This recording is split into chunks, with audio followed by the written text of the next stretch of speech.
ధనుసు రాశి వారికి ఈ వారం సానుకూల ఫలితాలు గోచరిస్తున్నాయి. ఇంటా బయట మంచి అభివృద్ధి కనిపిస్తుంది. బంధువర్గంలో స్నేహవర్గంలో మంచి అనుకూలత ఉంటుంది. అయితే పెద్దవాళ్ళ ఆరోగ్య విషయంలో కొంత జాగ్రత్త తీసుకోవాలి. చిన్నపాటి ఇబ్బంది ఉండే అవకాశం కూడా గోచరిస్తుంది. వృత్తి వ్యాపారాల విషయంలో సానుకూల ఫలితాలు గోచరిస్తున్నా కొంత నిదానంగా సాగుతుంది. వీళ్ళకి అర్ధాష్టం శని ప్రారంభమైంది. అయితే ఒక పనికి 4 సార్లు చేయడం, ఏ పని తలపెట్టినా నిదానంగా సాగడం జరుగుతుంది. కొంత మానసికమైన ఆందోళన ఏర్పడుతుంది.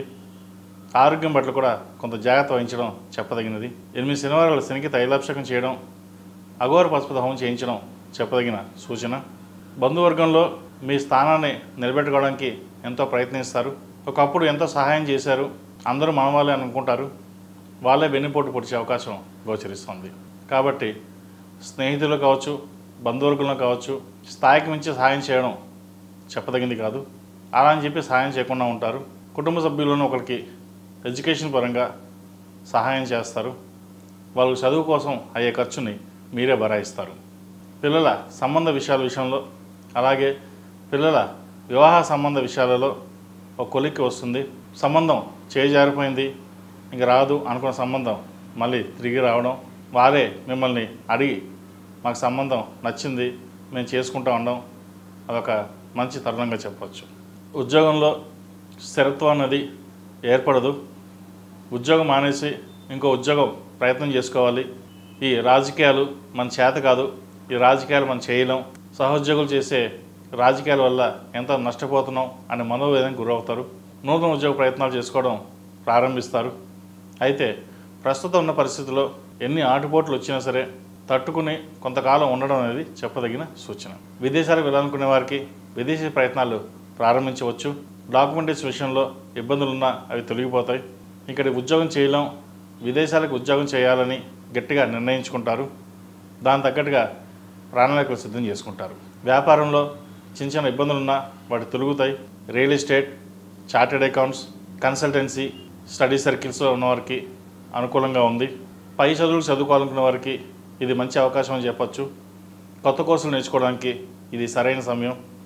ఎందుకంటే ఉన్న ఉద్యోగంలో కానీ విద్యలో కానీ పైకి రావాలంటే ప్రస్తుతం ఉన్న ఈ కోర్సులు మనకు సరిపోవు, ఇంకా ఎదగాలి, ముందుకు వెళ్ళాలనే ఆలోచన విధానం చేస్తారు. దానివల్ల మంచి ఫలితాలు కూడా సంప్రాప్తిస్తాయి. ఈ రాశిలో జన్మించిన స్త్రీలకు వృత్తి ఉద్యోగాల పరంగా, వ్యాపార పరంగా సానుకూల పరిస్థితులు గోచరిస్తోంది. జీవిత భాగస్వామి అండదండలు మీకు లభిస్తాయి. అయితే మీకు నరదిష్టి అధికంగా ఉంటుంది. ఇటు బంధువర్గంలోనూ స్నేహితుల్లోనూ ఎంత సహాయం చేసినా మీరు ఏమీ సహాయం చేయలేదు, మీరే ఎదుగుతున్నారు, అందరికంటే మాకంటే కూడా మీరే బాగా సంపాదించారు అనే ఒక ఏడుపులు ఎక్కువగా ఉంటాయి. మనం ఇంత చేస్తున్నాం, ఇంత సహాయం చేస్తున్నాం అనే కృతజ్ఞత భావం కూడా వారికి ఉండదు. మాకెందుకు చేయరు అనే ధోరణితోటే ఉంటారు వాళ్ళు. సరే, ఇవన్నీ పక్కన పెడితే ఆరోగ్య విషయంలో కొంచెం జాగ్రత్తలు తీసుకోండి. వృత్తిపరంగా, వ్యాపారపరంగా ఎటువంటి చికాకు లేని వాతావరణాన్ని నెలకొల్పుకోండి. ప్రశాంతమైన వాతావరణాన్ని కలిగి ఉంటే అన్నీ మంచి జరుగుతుంది. ఈ రాశివారు ప్రతిరోజు ప్రతినిత్యం శని స్తోత్రాన్ని పఠించండి. ఎంతవరకు పఠిస్తే అంత మంచి ఫలితాలు సంప్రాప్తిస్తాయి. విద్యార్థులకు కాలం అనుకూలంగా ఉంది. ఏ వ్యవహారాన్ని సరే ఆలోచించేటప్పుడు 10 సార్లు ఆలోచించి ముందుకు వెళ్ళడం. విదేశాలకు వెళ్ళాలి చదువుకునే వాళ్ళకి మంచి అవకాశాలు కలిసి వస్తాయి. అక్కడ ఆల్రెడీ ఉంటున్న వాళ్ళకి, వైద్య వృత్తిలో ఉన్న వారికి, సాఫ్ట్వేర్ రంగంలో ఉన్న వారికి కొంత గడ్డు కాలం అని చెప్పవచ్చు. చేదాకా వచ్చిన ఉద్యోగాలు చేజారిపే అవకాశం గోచరిస్తోంది. ఉన్న ఉద్యోగంలో కూడా టర్మినేషన్ ఇచ్చే అవకాశాలు లేకపోలేదు. కాబట్టి ఇటువంటి వ్యవహారాలు జాగ్రత్త వహించడం చెప్పదగినది. అలాగే ఫార్మర్కి సంబంధించి వ్యవసాయం చేసేవారికి, ఆకుకూరలు పండించేవారికి, కూరగాయలు పండించేవారికి ఈ వారం అనుకూలంగా ఉంది.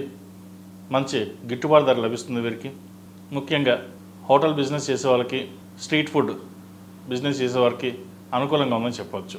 ఈ రాశిలో జన్మించిన వారికి కలిసి వచ్చే సంఖ్య 5, కలిసి వచ్చే రంగు తెలుపు. ఏదైనా పని మీద బయటికి వెళ్ళేటప్పుడు గురువారం నాడు కానీ శనివారం నాడు కానీ వెళ్ళండి, మంచి ఫలితాలు సంప్రాప్తిస్తాయి. ఈ రాశివారు ప్రతిరోజు ప్రతినిత్యం ఓం నమః శివాయతో దీపారాధన చేయడం, కుదిరితే ప్రతిరోజు కాలభైరవ అష్టకం పఠించడం చెప్పదగినది. అలాగే శుక్రవారం నాడు మహాలక్ష్మి అమ్మవారికి ఆరవలి కుంకుమతోటి అష్టోత్తరంతో పూజించండి. మంచి ఫలితాలు సంప్రాప్తిస్తాయి. ఈ పూజ స్టోర్.in పసుపు కుంకుమ నుంచి దేవతా విగ్రహాల దాకా అన్ని రకాల పూజలు, వ్రతాలు, వివాహం, గృహప్రవేశం, హోమాది శుభకార్యాలకు కావలసిన పూజా సామాగ్రి అంతా ఒక్క క్లిక్తో మీ ఇంటి వద్దకే. నేడే ఆర్డర్ చేయండి మీ ఈ పూజ స్టోర్.in లో. వన్ స్టాప్ ఫర్ ఆల్ పూజా నీడ్స్.